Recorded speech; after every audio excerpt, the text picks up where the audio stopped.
باغ جنت کے پھول لایا ہوں، باغ جنت کے پھول لایا ہوں، میں حدیث رسول لایا ہوں۔ الحمدللہ رب العالمین والصلاة والسلام علی سید الانبیاء والمرسلین، اما بعد فاعوذ باللہ من الشیطان الرجیم، بسم اللہ الرحمن الرحیم۔ پڑھ لیجیے الصلاۃ والسلام علیکہ یا رسول اللہ وعلی آلکہ واصحابکہ یا حبیب اللہ، الصلاۃ والسلام علیکہ یا نبی اللہ وعلی آلکہ واصحابکہ یا نور اللہ۔ مدنی چینل کے ناظرین، آپ دنیا میں جہاں کہیں موجود ہیں اور یہ سلسلہ ملاحظہ فرما رہے ہیں، میں آپ سبھی کو سلسلہ قصص الحدیث کے اندر خوش آمدید، مرحبا، ویلکم کہتا ہوں۔ مدنی چینل کے ناظرین، اس سلسلے کے اندر ہم پیارے آقا صلی اللہ تعالیٰ علیہ وآلہ وسلم کی زبان مبارک سے بیان فرمودہ کسی ایک واقعے کو شامل کرتے ہیں اور اس واقعے سے حاصل ہونے والے عبرت کے اور نصیحت کے مدنی پھول بھی شامل کرتے ہیں۔ جو ناظرین پہلی مرتبہ یہ سلسلہ ملاحظہ فرما رہے ہیں، ان کے لیے عرض کرتا چلوں کہ اللہ تبارک و تعالیٰ نے قرآن مجید فرقان حمید کے اندر ارشاد فرمایا، فَقْصُصِ الْقَصَصَ لَعَلَّهُمْ يَتَفَكَّرُونَ۔ اے محبوب، آپ لوگوں کے سامنے نصیحت بیان کیجئے، واقعات بیان کیجئے، تاکہ وہ غور و فکر کریں، تدبر کریں اور سوچ و بچار کریں۔ اللہ تبارک و تعالیٰ نے ایک اور مقام پر ارشاد فرمایا، لَقَدْ كَانَ فِي قَصَصِهِمْ عِبْرَةٌ لِأُولِي الْأَلْبَابِ، کہ پچھلی امتوں کے انبیاء اور ان کی قوموں کے واقعات سن کر عقل مندوں کی بھی آنکھیں کھل جاتی ہیں۔ اللہ اکبر۔ یعنی وہ واقعات ایسے تھے، ان کی سٹوریز ایسی تھیں کہ اگر وہ کوئی عقل مند آدمی بھی سنے تو اس کو صرف ایک واقعہ کہانی نہیں لگتی، بلکہ اسے سیکھنے کے لیے بہت کچھ ملتا ہے۔ اور مدنی چینل کے ناظرین، اگر واقعات وہ ہوں کہ جو ہمارے پیارے آقا صلی اللہ تعالیٰ علیہ وآلہ وسلم بیان فرمائے اور اللہ تبارک و تعالیٰ کے حکم پر بیان فرمائے، سبحان اللہ، ان کو سننا ہمارے لیے کتنا فائدہ مند ثابت ہوگا۔ یاد رکھیے گا، اللہ تبارک و تعالیٰ کے حبیب صلی اللہ تعالیٰ علیہ وآلہ وسلم کوئی بھی بات اپنی مرضی سے نہیں فرماتے۔ ان ہوا الا وحی یوحیٰ،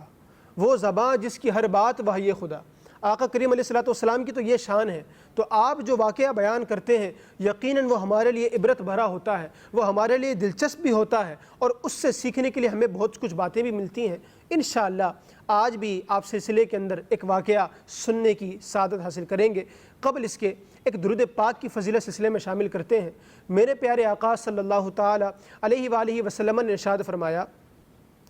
جو شخص مجھ پر ایک مرتبہ درود پاک پڑھتا ہے، اللہ تبارک و تعالیٰ اس پر 10 رحمتیں نازل فرماتا ہے، اور جو شخص مجھ پر 10 مرتبہ درود پاک پڑھتا ہے، اللہ تبارک و تعالیٰ اس پر 100 رحمتیں نازل فرماتا ہے، اور جو مجھ پر 100 مرتبہ درود پاک پڑھتا ہے، اللہ تبارک و تعالیٰ اس پر 1000 رحمتیں نازل فرماتا ہے، اور اس کی دونوں آنکھوں کے درمیان پیشانی پر یہ لکھ دیا جاتا ہے کہ یہ بندہ منافقت اور جہنم کی آگ سے آزاد ہے۔ اللہ اکبر۔ مدنی چینل کے ناظرین، ایک بار درود پاک پڑھنا، 10 بار درود پاک پڑھنا، 100 بار درود پاک پڑھنا، جتنا چاہیں درود پاک پڑھنا، درود پاک بڑھاتے جائیے، اللہ تبارک و تعالیٰ کی رحمتیں بڑھتی چلی جاتی ہیں۔ اور ہمارے پیارے آقا کریم صلی اللہ علیہ وسلم آپ پر ایک بار درود پڑھنے والا 10 رحمتیں پاتا ہے۔ یعنی ایک بار درود پڑھیں تو گویا 10 مرتبہ اللہ تبارک و تعالیٰ کی رحمتیں نازل ہوتی ہیں۔ تو عدد بڑھاتے چلے جائیں، 10 ٹائمز ملٹیپلائی ہو کر انشاءاللہ اس پر رحمتیں نازل ہوتی چلی جائیں گی۔ اور جو 100 مرتبہ درود پاک پڑھ لے گا، اس کی تو دونوں آنکھوں کے درمیان لکھ دیا جانا ہے کہ یہ بندہ منافقت، نفاق اور جہنم کی آگ سے بھی آزاد ہے۔ مدنی چینل کے ناظرین، ہم مسلمان یقیناً یہ چاہتے ہیں کہ جہنم میں لمحہ بھر کو بھی جانا ہمیں نصیب نہ ہو۔ اللہ کریم ہمیں درود پاک کی کثرت کی توفیق دے کہ اس کی برکت سے انشاءاللہ ہمیں جہنم سے بھی آزادی ملے گی، اور انشاءاللہ ہماری دنیا و آخرت دونوں ہی آباد ہو جائیں گی۔ آئیے شوق و محبت کے ساتھ درود پاک پڑھ لیتے ہیں۔ صلو علی الحبیب صلی اللہ تعالی علی محمد صلی اللہ علیہ وسلم، صلاۃ و سلام علیکہ یا سیدی یا رسول اللہ وعلی آلکہ واصحابکہ یا حبیب اللہ۔ مدنی چینل کے ناظرین، دنیا میں بہت سے مسلمان ہیں جن میں صدقہ کرنے کا جذبہ ہوتا ہے، اور یقیناً ہر مسلمان کو صدقہ ضرور کرنا چاہیے کہ صدقے کے حوالے سے قرآن مجید فرقان حمید کے اندر ترغیب دلائی گئی ہے، اور احادیث کریمہ میں بھی اس کا بیان موجود ہے۔ ہر مسلمان یقیناً کوشش بھی کرتا ہے اور اس کا یہ ذہن بھی ہوتا ہے کہ میں صدقہ ایسے آدمی کو دوں کہ جو اس کا مستحق بھی ہو اور کردار کے اعتبار سے بھی وہ ایک مضبوط آدمی ہو۔ جی ہاں، کوئی بھی شخص یقیناً کسی بدکار انسان کو، کسی ایسے انسان کو کہ جس کا کردار اچھا نہیں ہے، عموماً صدقہ خیرات وغیرہ نہیں دے گا۔ وہ عموماً بے بس، لاچار، مجبور، غریب، مسکین اور کسی نیک اور ایماندار شخص کو کوئی صدقہ خیرات دینا پسند کرتا ہے۔ پچھلی امتوں میں ایک شخص تھا، میرے پیارے آقا کریم صلی اللہ تعالیٰ علیہ وآلہ وسلم ارشاد فرماتے ہیں، اس شخص نے یہ کہا کہ میں صدقہ دوں گا، اور رات کے وقت وہ صدقہ کرنے کے لیے نکلا، اور اللہ تبارک و تعالیٰ کی قدرت دیکھیے، وہ صدقہ کسی ایسے شخص کو دے آیا کہ جو چور تھا، جو لوگوں کا مال چوری کیا کرتا تھا، اور اس کے متعلق مشہور بھی تھا کہ یہ آدمی چور ہے۔ لیکن یہ شخص گیا اور اس کو پتہ نہ چل سکا، اور وہ اس چور کو صدقہ دے کر آ گیا۔ جب صبح ہوئی تو لوگوں میں چرچا ہو گیا کہ رات کو کسی نے ایک چور کو صدقہ دیا ہے۔ اب جب اس شخص تک بات پہنچی جس نے صدقہ دیا تھا، وہ بڑا پریشان ہوا، اسے بڑی حیرت ہوئی کہ میں رات کے وقت صدقہ دینے کے لیے نکلا اللہ تبارک و تعالیٰ کی بارگاہ میں، لیکن ایسے آدمی کو دے دیا جو چور تھا۔ خیر، اس نے ہمت نہیں ہاری، اس نے کہا میں ایک بار پھر صدقہ کروں گا۔ وہ ایک مرتبہ پھر رات کے وقت نکل گیا۔ اب کی بار وہ ایک عورت کو صدقہ دے آیا، اور وہ عورت بدکار تھی، معاشرے میں اس کی شہرت تھی۔ اب وہ شخص صدقہ دے کر اپنے گھر آ گیا۔ جب صبح ہوئی تو لوگوں میں چرچا ہو گیا کہ رات کو کسی نے ایک بدکار عورت کو صدقہ دیا ہے۔ اب جب اس آدمی تک یہ خبر پہنچی، وہ دوبارہ پریشان ہوا کہ یہ کیا ماجرا ہے، میں صدقہ دینے کے لیے نکلا اللہ تبارک و تعالیٰ کی بارگاہ میں، اور ایک بدکار عورت کو صدقہ دے آیا۔ اللہ اکبر۔ اس نے پھر ہمت نہ ہاری، تیسری مرتبہ اس نے پھر ٹرائی کی،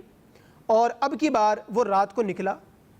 اور اسے ایک شخص نظر آیا کہ جس پہ بظاہر غربت کے آثار تھے۔ اس نے اسے غریب سمجھ کر صدقہ دیا اور گھر پہ چلا آیا۔ لیکن وہ آدمی بہت مالدار تھا، وہ بظاہر اس کا گیٹا پیسہ تھا کہ وہ مسکین نظر آئے، غریب نظر آئے، لیکن وہ در حقیقت بہت مالدار تھا، بلکہ لوگوں کو دینے کی استطاعت رکھنے والا تھا۔ جب صبح ہوئی تو لوگوں میں پھر چرچا ہو گیا کہ رات کو کسی نے ایک مالدار آدمی کو صدقہ دیا ہے۔ اب وہ صدقہ دینے والا تھا، وہ سٹ پٹا گیا۔ اس نے اللہ تبارک و تعالیٰ کی بارگاہ میں عرض کی کہ مولا کریم، یہ کیا ماجرا ہے؟ تیری بارگاہ میں صدقہ دینے کے لیے رات کے وقت نکلا، پہلے کسی چور کو صدقہ دے آیا، اس کے بعد ایک بدکار عورت کو صدقہ دے آیا، اس کے بعد ایک مالدار آدمی کو صدقہ دے آیا۔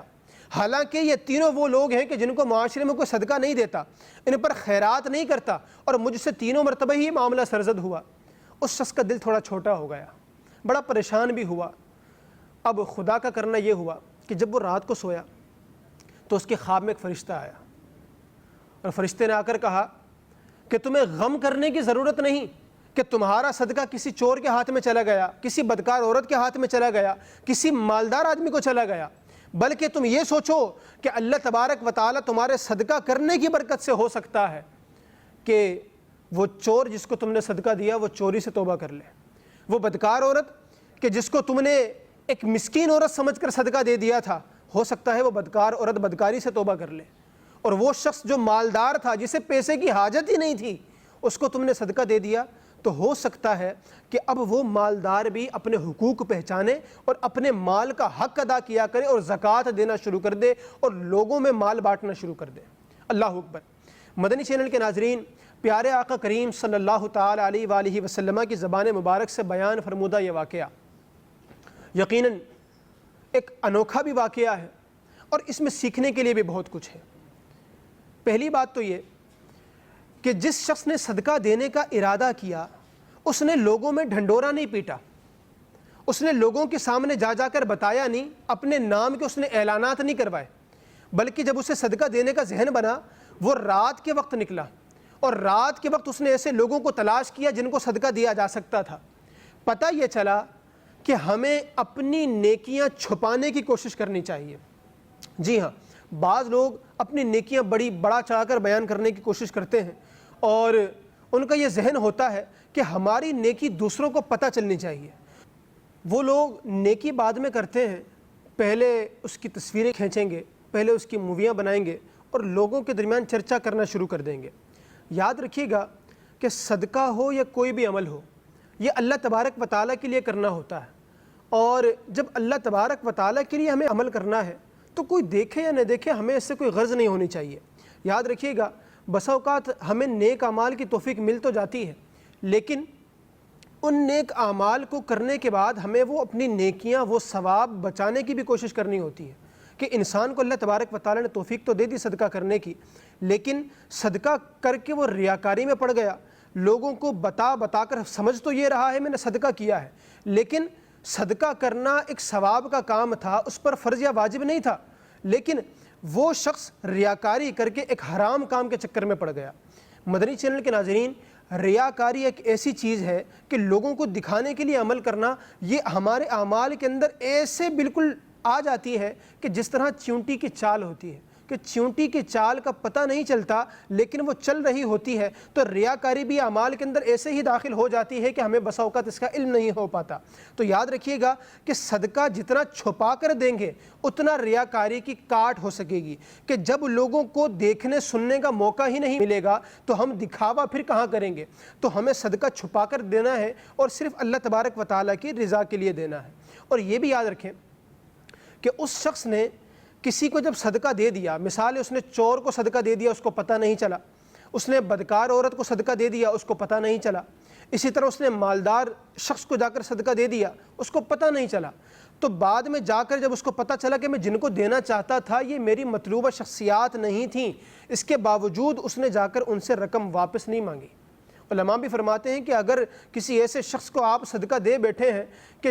جس کو آپ نہیں دینا چاہتے تھے یا جو انسان آپ کو پسند نہیں تھا، تو اب اس سے اس صدقے کی واپسی کا تقاضا نہیں کرنا، بلکہ جو اللہ کے لیے دے دیا وہ اللہ کے لیے دے دیا، بلکہ اب آگے بڑھنا ہے اور مزید صدقہ کرنے کی کوشش کرنی ہے۔ اپنا دل بھی چھوٹا نہیں کرنا کہ میں نے صدقہ دیا اور صحیح آدمی کو نہیں دیا تو اگلی بار صدقہ دینے کی ہمت ہی نہ کریں، بلکہ ہمیں اپنی ہمت بڑھانی ہے کہ نیکی ہے اور یہ قبول کرنے والی ذات اللہ تبارک و تعالیٰ کی ہے، اس نے یہ نہیں دیکھنا کہ ہم کتنا دے رہے ہیں اور کیا کر رہے ہیں۔ رب تبارک و تعالیٰ ہماری نیتوں کو ملاحظہ فرماتا ہے۔ بسا اوقات یوں بھی ہوتا ہے کہ ہمارا تو بڑا دل کرتا ہے صدقہ کرنے کا، ہم چاہتے ہیں کہ صدقہ کریں، لیکن ہمارے دوست، ہمارے گھر کے افراد، ہماری گیدرنگ کے لوگ ایسے ہوتے ہیں کہ جو ہمیں بسا اوقات صدقہ کرنے سے روکتے ہیں۔ تو یاد رکھیے وہ لوگ جو اس قسم کے جملے کہہ دیا کرتے ہیں کہ یار کیا ضرورت ہے، 1000 روپے دینے کی کیا ضرورت ہے، 100 روپے دے دو، فلاں گھی دینے کی کیا ضرورت ہے، اس سے گھٹیا درجے کا گھی دے دو، فلاں اچھے درجے کے چاول دینے کی کیا ضرورت ہے، اس سے گھٹیا درجے کے چاول دے دو۔ جو ہمیں اس قسم کی باتیں کہیں تو ہمیں چاہیے کہ اگر ہم انہیں سمجھا سکتے ہیں اچھے انداز میں اور فتنے کا خوف نہیں ہے تو ہم ان کی بھی ذہن سازی کریں اور ان کو بھی صدقے کی برکتیں بتا کر ان کا بھی ذہن بنائیں کہ وہ بھی صدقہ کریں اور اللہ تبارک و تعالیٰ کی بارگاہ سے ثواب حاصل کریں۔ اور جو لوگ اس قسم کا عمل کرتے ہیں تو آپ نے ملاحظہ کیا یہ واقعہ بھی، ہمیں خود بھی یہ سوچنا چاہیے کہ ہم چلیں، اگر ہمیں اللہ تبارک و تعالیٰ نے توفیق نہیں دی تو اگر کوئی بندہ ہماری جان پہچان کا، ہمارے گھر کا کوئی فرد، ہمارا دوست اللہ کی راہ میں صدقہ کرنا چاہتا ہے تو ہم اس کو کم از کم حوصلہ افزائی تو کر سکتے ہیں کہ وہ اللہ تبارک و تعالیٰ جس نے مال عطا فرمایا ہے اس کی راہ میں صدقہ دینے جا رہا ہے۔ اور یاد رکھیے گا جب کوئی بندہ نیکی کرنے جاتا ہے تو اس کے ساتھ جب بندہ مدد کرتا ہے، اس کو ابھارتا ہے، اس کی حوصلہ افزائی کرتا ہے تو اللہ تبارک و تعالیٰ اسے بھی ایک نہ ایک دن توفیق دے ہی دیتا ہے کہ وہ بھی نیک کام کرے اور صدقہ کرنے جیسی نیکیاں کر کے اپنے نامہ اعمال میں ثواب بڑھانے کی کوشش کر سکے۔ یہ واقعہ جو ہم نے سنا اس کے اندر ایک بات یہ بھی تھی کہ اگرچہ اس نے چور کو صدقہ دے دیا، بدکار عورت کو صدقہ دے دیا، مالدار آدمی کو صدقہ دے بیٹھا، لیکن اس کے باوجود چونکہ اس کی نیت اچھی تھی، وہ رات کے وقت نکلا کرتا تھا، اللہ کی بارگاہ میں صدقہ کرنے کی نیت سے نکلا کرتا تھا، اس کا مقصد اللہ تبارک و تعالیٰ کو راضی کرنا تھا، تو اس نے بھلے جن افراد کو صدقہ دیا لیکن اللہ تبارک و تعالیٰ نے اس کا صدقہ قبول فرمایا۔ اور یہ دیکھیے کہ صدقے نیت انسان کی کیسی ہونی چاہیے۔ انسان جب بھی کوئی عمل کرے اس کے دل میں کوئی اور بات نہ ہو، صرف اللہ تبارک و تعالیٰ کو راضی کرنے کا خیال ہو، تو پھر آگے جو عمل ہوتا ہے اللہ تبارک و تعالیٰ اس پر رحمت کی نظر فرما دیتا ہے۔ اور یہ بھی دیکھیے کہ فرشتے نے آ کر جو خواب میں کہا کہ تمہارا تو دل چھوٹا ہو رہا ہے کہ صدقہ ان کو دے دیا، ان کو دے دیا، ان کو دے دیا، تمہیں یہ سوچنا چاہیے کہ تمہارے صدقہ دینے کی برکت سے ہو سکتا ہے وہ چور چوری سے توبہ کر جائے، وہ بدکار عورت بدکاری سے توبہ کر جائے، وہ مالدار آدمی اپنے مال کا حق ادا کرنا شروع کر دے کہ جو اپنے مال کی زکوٰۃ نہیں دیتا، اس کا حق ادا نہیں کرتا، اسی طرح صدقہ خیرات نہیں کرتا، تو تمہارے اس کو صدقہ دینے کی برکت سے ہو سکتا ہے وہ بھی توبہ کر لے۔ تو یاد رکھیے گا، اللہ تبارک و تعالیٰ کی بارگاہ میں ایک اچھی نیت سے دیا جانے والا مال یہ جس کو ملتا ہے تو اس کی بھی اصلاح کا سبب بن جاتا ہے۔ جی ہاں، اللہ کے نام پر دیے گئے مال میں ایسی برکت ہوتی ہے کہ جو بندہ دے رہا ہے اللہ اس پر بھی ثواب اس کو بھی عطا فرماتا ہے، اس پر رحمت کی نظر بھی فرماتا ہے، اس پر آخرت میں بھی رحمت کی نظر فرمائے گا، اس کے دنیا کے کام بھی سنور جاتے ہیں۔ لیکن جس کو صدقہ دیا، اس نے قبول کیا، اب وہ اس کا حقدار تھا یا نہیں تھا وہ ایک الگ معاملات ہیں، لیکن وہ اللہ تبارک و تعالیٰ کی بارگاہ سے اس کے لیے رحمت کا سبب ضرور بن جاتا ہے۔ اب یہ جو چور تھا، چوری اسلام میں جائز نہیں ہے کہ کسی بھی شخص کا مال انسان چھپ کر اڑا لے اور اس کا قیمتی مال ہو، اس کی اسلام اجازت نہیں دیتا۔ اسلام مسلمانوں کے مال کی، ان کی عزت آبرو کی حفاظت کرنے کا حکم دیتا ہے۔ ہمارا دین اسلام ایسا ہے کہ ہم تو جب کسی سے ملتے ہیں تو ہمارے پہلے کلمات ہی یہ ہوتے ہیں، السلام علیکم ورحمۃ اللہ وبرکاتہ، کہ تم پر اللہ تبارک و تعالیٰ کی طرف سے سلامتی نازل ہو، رحمت نازل ہو اور برکت نازل ہو۔ اور ہماری نیت یہ ہوتی ہے سلام کرتے وقت کہ جس کو سلام کر رہے ہیں تمہارا مال، تمہاری جان، تمہاری عزت اور آبرو میری طرف سے سلامت ہے۔ اور یاد رکھیے گا، پکا سچا مسلمان بھی وہی ہوتا ہے کہ جس کے ہاتھ اور زبان سے دوسرے مسلمان محفوظ رہیں۔ تو ایک مسلمان کسی دوسرے کے مال کے اندر رخنہ اندازی کیسے کر سکتا ہے، اس کا مال کیسے ہڑپ سکتا ہے؟ یہ تو مسلمان کی شان ہی نہیں ہے۔ بعض لوگ یہ کہتے نظر آتے ہیں کہ جناب بال بچوں کا پیٹ پالنا ہوتا ہے، گھر والوں کی کفالت کرنی ہوتی ہے، اس لیے ہم چوری کرتے ہیں، معاذ اللہ۔ اور جو بدکار عورتیں ہوتی ہیں ان کا بھی کہیں نہ کہیں وہ ایک وجہ یہ بھی بیان کرتی ہیں کہ اور کوئی ذریعہ معاش نہیں ہے، گھر میں بچے ہیں، گھر والے ہیں، پیٹ کا پالنا پڑتا ہے ان کا، اس طرح کی چیزیں کرنی پڑتی ہیں۔ تو یاد رکھیے گا، یہ جو سارے ذرائع ہیں یہ حرام ذرائع ہیں، ان سے جو روزی حاصل ہوگی وہ دراصل حرام رزق ہے، جو کہ کسی بھی طور پر کھانا حلال نہیں، استعمال کرنا حلال نہیں۔ ہمیں تو اپنے گھر والوں کو صاف ستھرا رزق دینا ہے، ہمیں خود بھی حلال اور طیب رزق کھانا ہے۔ اللہ تبارک و تعالیٰ قرآن مجید فرقان حمید میں ارشاد فرماتا ہے وَمَن يَتَّقِ اللَّهَ يَجْعَل لَّهُ مَخْرَجًا، جو اللہ تبارک و تعالیٰ سے ڈرتا ہے اللہ تبارک و تعالیٰ اس کے لیے راستہ بنا دیتا ہے، وَيَرْزُقْهُ مِنْ حَيْثُ لَا يَحْتَسِبُ، اور اس کو اس جگہ سے رزق عطا فرماتا ہے جہاں سے اس کا گمان بھی نہیں ہوتا۔ یہ تو اللہ تبارک و تعالیٰ کی شان ہے کہ بندہ تقوی اختیار کرے، رب تبارک و تعالیٰ اس کے لیے راہیں کھول دیتا ہے۔ اب جو بندہ چوری کر رہا ہے، جو بندہ بدکاریاں کر رہا ہے، تو یقیناً یہ اللہ تبارک و تعالیٰ سے ڈرنے والا شخص نہیں ہو سکتا کہ اگر اس کے دل میں اللہ کا خوف ہوتا، اللہ کا ڈر ہوتا تو وہ یقیناً چوری جیسا پیشہ اختیار نہیں کرتا، وہ یقیناً بدکاری کے راستے کی طرف نہیں جاتا۔ تو اللہ تبارک و تعالیٰ کا جب تقوی اختیار کریں گے تو یہ تقوی جہاں ہماری آخرت کے لیے بھلا ہے وہاں ہماری دنیا کے لیے بھی بھلا ہو جائے گا۔ اور یاد رکھیے، ہم کوئی رزاق نہیں ہیں، ہم صرف ایک ذریعہ ہیں کہ جس کے ذریعے رب تبارک و تعالیٰ ہمارے گھر والوں کو رزق فراہم کرتا ہے۔ اللہ تبارک و تعالیٰ قرآن مجید فرقان حمید میں ارشاد فرماتا ہے کہ وَمَا مِن دَابَّةٍ فِي الْأَرْضِ إِلَّا عَلَى اللَّهِ رِزْقُهَا، کہ زمین پر جو بھی جاندار ہے اس کا رزق اللہ تبارک و تعالیٰ کے ذمہ کرم پر ہے۔ تو ہم کون ہوتے ہیں کہ جو یہ کہیں کہ جناب چوری نہیں کروں گا تو سب بھوکے مر جائیں گے، میں اگر بدکاری نہیں کروں گی تو یہ سب بھوکے مر جائیں گے؟ یاد رکھیے گا، رزق عطا کرنے والی ذات اللہ تبارک و تعالیٰ کی ہے۔ اور یہ بھی یاد رہے کہ یہ جو اللہ تبارک و تعالیٰ کا ڈر چھوڑ کر دیگر گناہوں کے راستے اختیار کیے جاتے ہیں تو علماء نے فرمایا کہ گناہ کرنے سے رزق میں تنگی ہو جاتی ہے۔ لوگ کہتے پھرتے ہیں نا کہ جناب پورا نہیں ہو رہا، حالانکہ آمدنی ان کی اچھی خاصی ہوتی ہے۔ ایک غریب شخص جو بظاہر غریب نظر آتا ہے لیکن وہ روکھی سوکھی کھا کر اللہ تبارک و تعالیٰ کا شکر ادا کرتا ہے، اس کا دل بھی مطمئن ہوتا ہے اور اس کو کوئی بے چینی نہیں ہوتی۔ لیکن ایک مالدار آدمی یہ کہتا پھرتا ہے کہ جناب گزر بسر نہیں ہو رہی، آج کل تو کام ہی نہیں ہے، آج کل تو جناب مال میں برکت نہیں ہے۔ تو اس طرح کی چیزیں وہ جب کہنا شروع کرتا ہے تو وہ یہ غور کرے کہ وہ اللہ تبارک و تعالیٰ سے ڈرتا کتنا ہے، نمازیں کتنی پوری ہیں، صدقے زکوٰۃ کتنی دے رہا ہے اور اللہ تبارک و تعالیٰ سے ڈرنے والے کام کتنے کر رہا ہے۔ تو مدنی چینل کے ناظرین، اللہ تبارک و تعالیٰ کی بارگاہ میں ہمیں صدقہ و خیرات کرنے کے ساتھ ساتھ اپنے آپ کو گناہوں سے بھی بچانا ہے۔ اور یاد رکھیے، اگر اللہ تبارک و تعالیٰ نے ہمیں کوئی استطاعت دی ہے،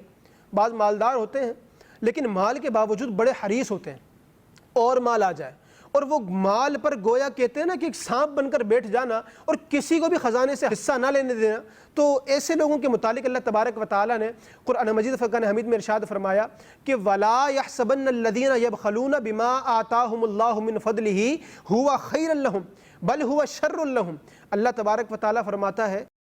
کہ جو لوگ اپنے مال میں بخل سے کام لیتے ہیں، اللہ تبارک و تعالیٰ نے انہیں نوازا ہے اور وہ بخل کرتے ہیں، کنجوسی کرتے ہیں، زکوٰۃ نہیں دیتے، صدقہ خیرات نہیں کرتے، اور وہ یہ سمجھتے ہیں کہ یہ ان کے لیے اچھا ہے، اللہ اکبر، اللہ فرماتا ہے یہ ان کے لیے برا ہے۔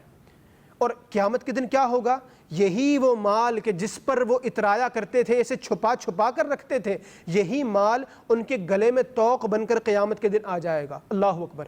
یاد رکھیے اللہ تبارک و تعالیٰ نے نوازا ہے اور اسی کے احکامات ہیں کہ اس کے بندوں پر خرچ کیا جائے، لوگوں پر رحم کرتے ہوئے، ان کے ساتھ شفقت کا معاملہ کرتے ہوئے ان کے درمیان مال تقسیم کیا جائے، زکوٰۃ پوری ادا کی جائے، اس کے علاوہ نفلی صدقات کیے جائیں۔ تو مدنی چینل کے ناظرین،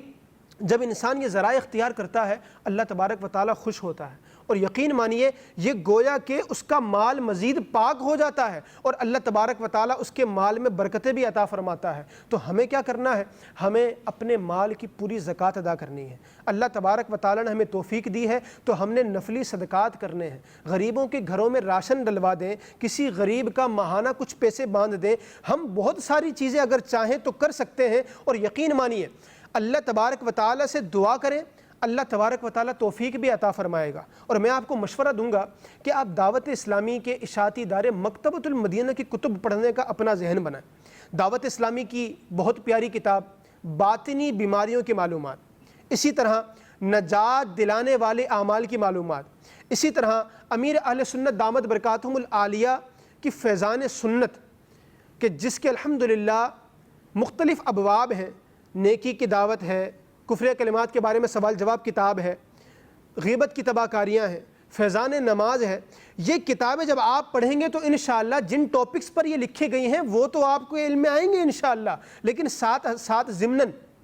آپ بہت ساری چیزیں وہ پڑھیں گے کہ جو روزمرہ میں ہمارے اعمال کے اندر آنی چاہیے۔ اور اللہ تبارک و تعالیٰ توفیق دے، جب یہ مطالعہ کریں گے، احادیث پڑھیں گے، قرآن مجید فرقان حمید کی آیات مبارکہ پڑھیں گے، بزرگان دین کی سیرت کا مطالعہ کریں گے، ہمیں علم دین حاصل ہوگا۔ تو یاد رکھیے علم دین رہنمائی کرتا ہے، جب علم دین حاصل ہوتا ہے تو آگاہی آتی ہے، جہالت کے اندھیرے دور ہوتے ہیں، اور انشاءاللہ جب یہ علم کا نور ہمارے دل میں آئے گا تو انشاءاللہ ہمارے دل کی گندگی بھی دور ہوگی، اور اللہ تبارک و تعالیٰ نے چاہا تو ہم بھی نیک اعمال کرنے میں کامیاب ہوں گے۔ مدنی چینل کے ناظرین میں دعا کرتا ہوں کہ اللہ تبارک و تعالیٰ مجھے اور آپ کو زیادہ سے زیادہ صدقہ خیرات کرنے اور اس کی بارگاہ میں خرچ کرنے کی توفیق عطا فرمائے۔ انشاءاللہ اگلے سلسلے میں ایک اور واقعے کے ساتھ شامل ہوں گے، تب تک کے لیے اجازت دیجیے گا۔ اللہ تبارک و تعالی ہم سب کا حامی و ناصر ہو۔ وآخر دعوانا ان الحمدللہ رب العالمین۔ مدنی چینل دیکھتے رہیے۔ صلو علی الحبیب صلی اللہ تعالی علی محمد صلی اللہ علیہ وسلم۔ باغ جنت